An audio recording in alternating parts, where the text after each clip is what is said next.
have gone through those pictures. So I'm actually planning for my second transplantation, so just wanted to have your advice on that. So what should be my appropriate procedure, and then how many grafts should be required and all. Yeah, I have seen. Could you please tell me again about all your hair loss journey? Can you tell me how old are you? So I'll tell you, sir, I'll be 38 next month, and initially my hair fall probably started early, say around 18, 19, was pretty early, I would say. And then during the engineering days when I was 21, 22, it aggravated pretty fast actually. And then post my engineering in 2010, I opted for my first transplantation in 2010.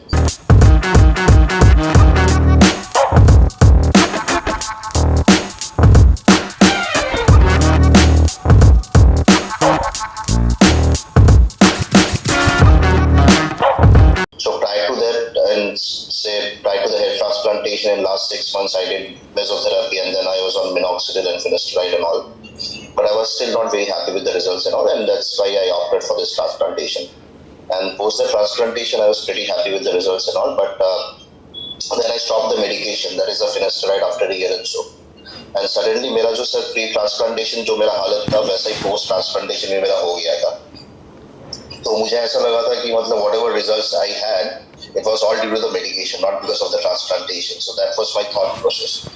So that is the reason after say for 10, 12 years I didn't thought of a second transplantation. So right now I'm giving it a thought. And then sir, after that I went to the doctor and said that in 2011 or so that I'm not happy with the results, and you can see that I've actually lost all my hair. Then he again suggested me to go back to finasteride and minoxidil. And then my hair again grew back actually pretty well. So and then जब मैं बंद कर देता था फिर से hair fall हो गया था, वैसे ही करके चला है सर अभी. So right, this is my current situation, and then बाकी आपका थोड़ा एडवाइस चाहिए sir, how to take it forward. Yeah, so I have seen your pictures. You have a wide FUT scar. It's pretty wide. It's about 2 centimeters or just under 2 centimeters wide. And we can harvest about 2,500 to 3,000 grafts from your scalp donor. It could be between 2,500 to 3,000 because of the problem of the FUT scar. So when the FUT scar is thick, wide, we cannot harvest too many grafts from the area of the donor above the scar, because if you do, we run the risk of visibility, scar visibility. So that really reduces the number of grafts we can harvest in FUT with FUE if the scar is wide. Okay. Yeah. So sir, this 2,500 grafts which you're talking about. 2,500 to 3,000 I should be able to harvest from the scalp donor, and the remaining hair we'll take from the body, the upper neck, this area. We'll take it from here, below the jawline, all this is upper neck, we'll take it from here. And sir, ये आपका जो है क्या कहते हैं 2,500 to 3,000, so that would be FUE procedure only. We only do FUE because it works very well in our hands, and especially in cases like yours when you already have a very wide FUT scar. I don't think even a FUT surgeon would like to operate on you because it will even further widen the scar, and it will make it very, very visible. As it is just about you're able to hide it. Okay, sir, actually to be on the frank side, because I've consulted other clinics also, so just to give you a brief about other clinics, what other clinics have said. For example, you might be aware of this. So he has suggested me a combination of FUE and FUT. So ये जो मेरा already scar है उसके ऊपर से और एक FUT scar निकालेंगे, and he is expecting that around 1,500 would be possible with that, and then rest 2,000 would be, he would actually try for FUE. So it's close to 3,500 grafts. See, the number of grafts what you have said is similar. See, every doctor has his own approach with which he is more comfortable. And sir, audit observation which I have faced with other clinics is that there are a couple of other clinics. Say, एक आपका doctor who is professional when it comes to DA and all. So she has suggested me that you need to opt for around 4,500 grafts. So around 3,000 grafts would be done in the first transplantation, that is up jab bhi karoge, and second can be done after a month or so that it won't hamper your donor area. So do you see the feasibility of taking out 4,500 grafts from my donor area, sir? See, whenever we take grafts a subsequent time after the first procedure from the same donor, say if we take 3,000 grafts from a scalp donor, as I was discussing, we can take 60% of this harvest in a subsequent procedure, but not before 6 months. Because 6 months is the time it takes for the scars to heal at the back of the head, not 1 month. People generally say 1 month because this is a very commercial field. They don't want you to wait till 6 months, because by 6 months, if it is a bad procedure, you will not come back to them. Understood, sir. Your point is valid. And sir, auric, there is another surgeon who is based out of Bombay, Dr. So he has suggested that it's feasible to take out around 4,000 grafts in one go from the back of my head, that is from donor area, and rest 500 from my beard. So I don't know whether it's practical to take out 4,000. So if he's planning to take out 4,000, then he is going to over harvest your scalp donor, and and it will look very patchy. And as it is, you have a very wide FUT scar. 4,000 grafts we don't even take out in a virgin scalp donor, leave alone one which has already been harvested with FUT, and there is a chance that the FUT might be visible. So 4,000, he might not be talking about 4,000 grafts, he might be talking about 4,000 hair. Many doctors, they talk about grafts, so that might be the case. Okay, sir. And sir, considering my current situation, do you think like 3,500, if I continue with finasteride and all, whatever you'll suggest, so will it cover my, I'm not expecting that I'll probably go back to my teens as it was, but more or less it would cover my bald areas? Like, see, I plan to harvest about 2,500 to 3,000 grafts from the scalp donor, and I plan to harvest about 1,000 from your shadow area of the beard here.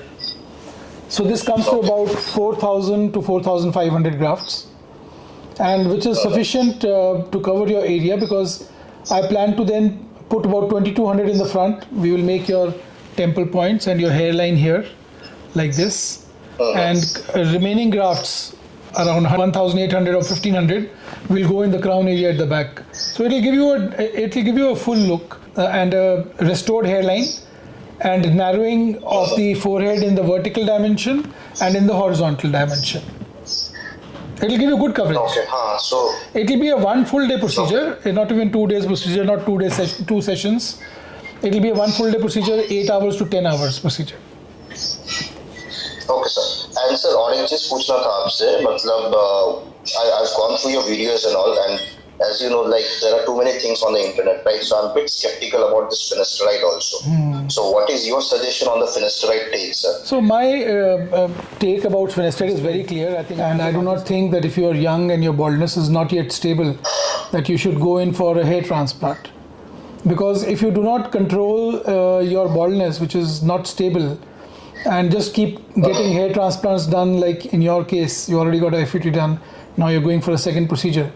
There's no point, because soon you'll run out of grafts, and then you'll think, why did I go for the first procedure also? But if, what is your age? 38, isn't it? 38 you said? Yeah. 38, sir. So basically between 35 to 45 years of age, your baldness becomes more stable, your progression slows down considerably, and this is the time when you can go on to very, very low dose, micro dosing, or stop the medicine altogether if there is no progression.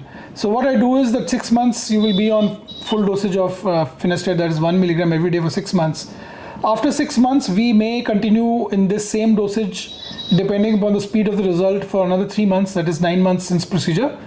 And after that, once the result sets in, full result sets in, then we will reduce the dosage gradually, and then after 1 year we'll start giving you gaps. I mean, stopping finasteride for say about 15-20 days and see whether your hair loss progresses or not. If it doesn't progress, then we'll keep increasing the gap till such time when you reach a point when you're not having hair loss even after 2 months of stopping finasteride. So that is the time we will stop it altogether.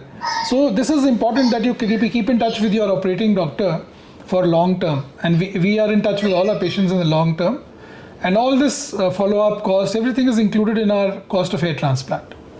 Our patients are in touch for almost 10 years, 12 years, 15 years also. Yes, sir, that is what is required actually, because It is not. I think sir, और एक चीज sir पूछना था sir, ये अगर if you take out say around 3,000 grafts roughly from the donor side, in case there are possibility that, because I've also gone through a lot of articles and all, as you have rightly said that 35 से 45 आपका थोड़ा वो stable होने लगता है, right? So by 45 I could have further baldness, right, where I might need another say 1,000, 1,200 grafts to be implanted. So that can be fetched from my donor area then. Yeah, what is your take, sir? See, if I take say minimum number of grafts, let's not talk about large number of grafts. Suppose I'm able to take only 2,500 grafts from your scalp donor. Okay. So 2,500 from the scalp and 1,000 grafts from the beard. If I take, after 6 months, I can take 60%. That is about 1,500 grafts more from the scalp, and say about 600, 700, 800 grafts more from the beard. So that is more than enough for a touch-up, but if you are on finasteride, you will not need it for a long time. Okay, sir. Understood, sir. And sir, regarding the cost, will you be guiding me, or like your assistant will be calling me? Yeah, Shalini will tell you about the costing, and she will explain to you the costing. And once you're okay with the costing, then she will explain to you the dates that are available. And then once you both agree to a particular date, we can then proceed with the booking. And sir, ये FUE जो है, मतलब उसमें बहुत सारा चीज आता है ना, sapphire and all those things. मतलब I don't know. See, all this is marketing actually. There is nothing much in it. Why would a doctor not use sapphire blade? There is hardly any difference between sapphire blade and others as far as costing is concerned. And sapphire blade is reusable.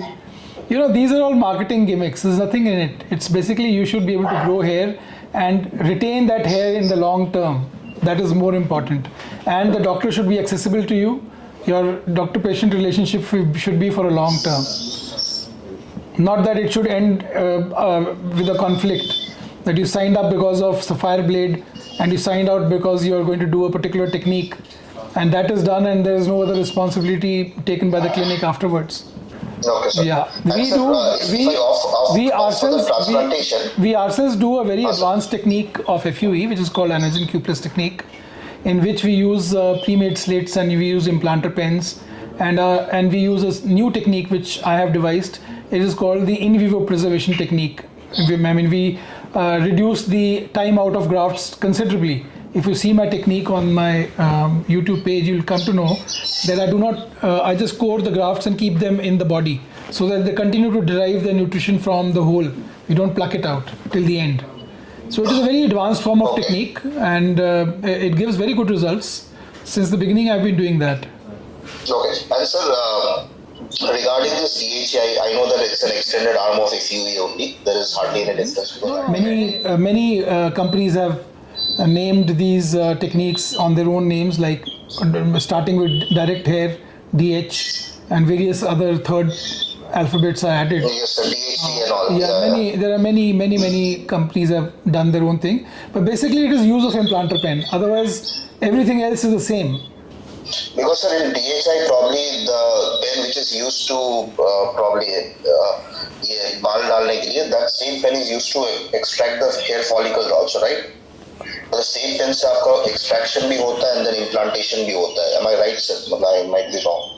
नहीं, उससे नहीं होता same. इम्प्लांटर pen implantation के लिए होता है, और extraction के लिए कई लोग मोटर यूज़ करते हैं, कई लोग मैनुअल पंच यूज़ करते हैं. और सब पे it depends on how conversant you are and which suits you better. You should be comparing the results, not which technique is being used, unless you want to become a hair transplant surgeon. No, that's true, sir. That's true. Okay. And sir, if I opt for the transplantation, where is your clinic? It's in Punjab only, right? My clinic is in Chandigarh. There's a direct flight to Kolkata. Okay. And my second clinic is in Mumbai. We visit Mumbai clinic 7 days every month, and we are in Chandigarh for 3 weeks every month. Okay, sir. So I'll get the dates from your assistant. Shalini will give you it. Okay, sir. Okay. Thank you, sir. Okay, bye. Nice talking to you. Bye-bye. Bye.